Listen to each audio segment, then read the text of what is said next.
Every empire thinks it is untouchable. Every empire borrows, and every empire falls. Will history repeat itself today? Debt does not destroy empires overnight. It never has. It never will. It weakens them quietly, gradually, systematically, and by the time collapse becomes visible, the damage has already been done. Throughout history, every major empire rose on productivity, discipline, and expansion. And every major empire declined under the weight of debt, not because borrowing is evil, but because debt changes incentives. It changes behavior, and eventually, it changes reality. Let's begin with something uncomfortable. Debt feels harmless at first. It feels productive. It feels intelligent. In the early stages of an empire, borrowing accelerates growth. Roads are built, infrastructure expands, trade networks multiply, military power strengthens. Debt appears to be a tool of ambition. And in moderation, it is. But debt has a hidden property. It compounds, not just financially, politically, socially, psychologically, and once compounding begins to outpace productivity, the system enters a different phase. A fragile phase, a dangerous phase. Rome understood this, too late. At its height, Rome had the most sophisticated taxation and trade system in the ancient world. Revenue from provinces flowed into the capital. Military conquest financed expansion. For centuries, the machine worked. But expansion eventually slowed. There were fewer lands to conquer, fewer new revenues to capture. Yet expenses did not shrink. Armies still needed payment, bureaucracy still grew, political promises still multiplied, and instead of reducing commitments, Rome borrowed from its own future. Not through bonds, but through currency debasement. The silver content in Roman coins declined steadily over decades. Each coin looked identical, but each coin contained less real value. This was debt disguised as money creation. At first, nothing seemed wrong. Markets functioned, trade continued, citizens adapted, but trust slowly eroded. Inflation rose, savings lost purchasing power, soldiers demanded higher wages, merchants increased prices. The state responded with more debasement. A feedback loop had begun. Debt created inflation. Inflation required more currency. More currency created more instability. Rome did not collapse because of one invasion.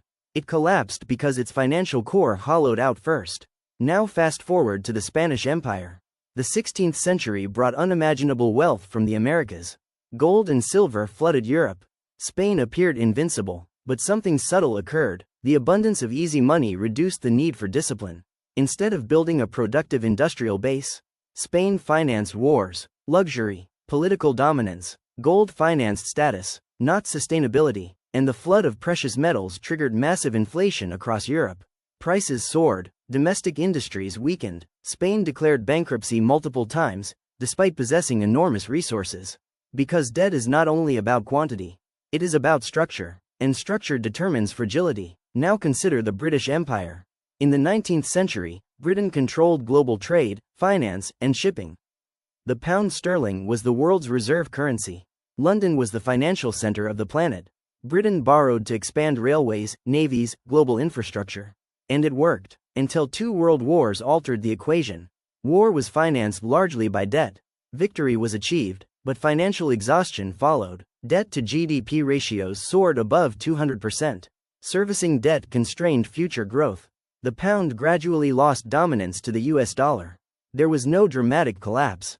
No burning capital, just a slow transfer of power. Debt did not destroy Britain violently.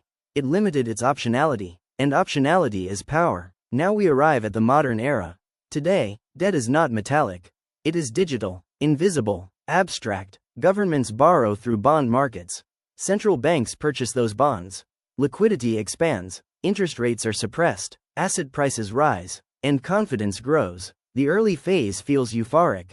Cheap money encourages risk. Corporations leverage balance sheets. Consumers finance lifestyles. Governments promise programs. Growth appears stable, but debt accumulates faster than productivity.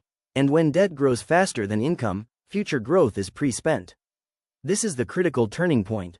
When servicing debt requires either higher taxes, or more borrowing, or monetary expansion. Each option has consequences. Higher taxes reduce private sector growth. More borrowing increases fragility. Money printing erodes purchasing power. None are painless, and political systems prefer the least visible pain. Which is monetary expansion, digital debasement, Inflation as policy. At first, inflation seems manageable. 2%, 3%, temporary, transitory, but over time, confidence shifts. Expectations change, and once inflation psychology embeds itself, reversing it requires severe contraction, which introduces recession, unemployment, social tension. Debt makes systems rigid, and rigid systems crack under pressure. Ray Dalio studied the long-term debt cycle across centuries. His observation was consistent. Empires rise with productivity, they peak with financialization, they decline with excessive leverage, and they transition when trust deteriorates.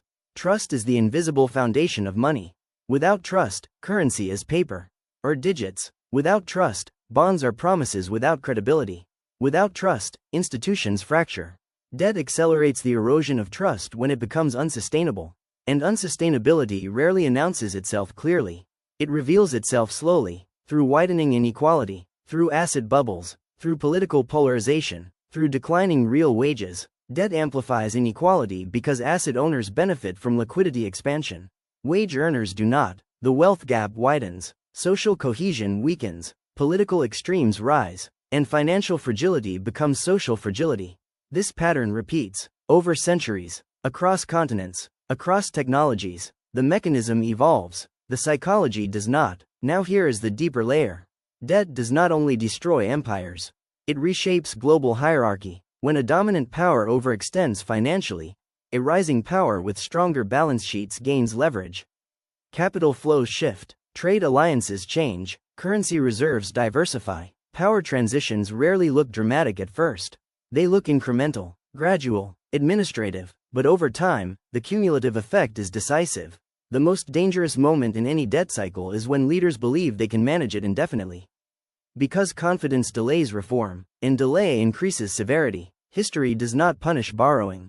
It punishes excess, and excess is difficult to define in real time, which is why societies repeat the mistake. The tragedy is not ignorance. It is normalization. When high debt becomes standard, when deficits become routine, when money creation becomes policy, that is when the peak has likely passed. Not visibly, but structurally. Yet history is not fatalistic. Empires fall, but individuals adapt. Those who understand long-term cycles think differently. They diversify geographically. They hold real assets. They avoid blind optimism at peaks. They understand that leverage magnifies both gains and losses. And most importantly, they recognize that stability is never permanent. Debt always feels manageable until it suddenly isn't. And when that moment arrives, the decline appears rapid. But it was built slowly, over decades, through small decisions, through political convenience, through optimism. Debt does not announce collapse. It prepares it, quietly, relentlessly. And history shows that every empire eventually reaches the point where future growth can no longer outrun past borrowing. That is the moment of reckoning. Not loud, not cinematic, but decisive. The question is not whether debt cycles exist.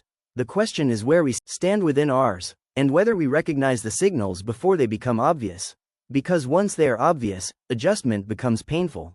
History does not repeat exactly, but it rhymes, and debt is always part of the rhyme.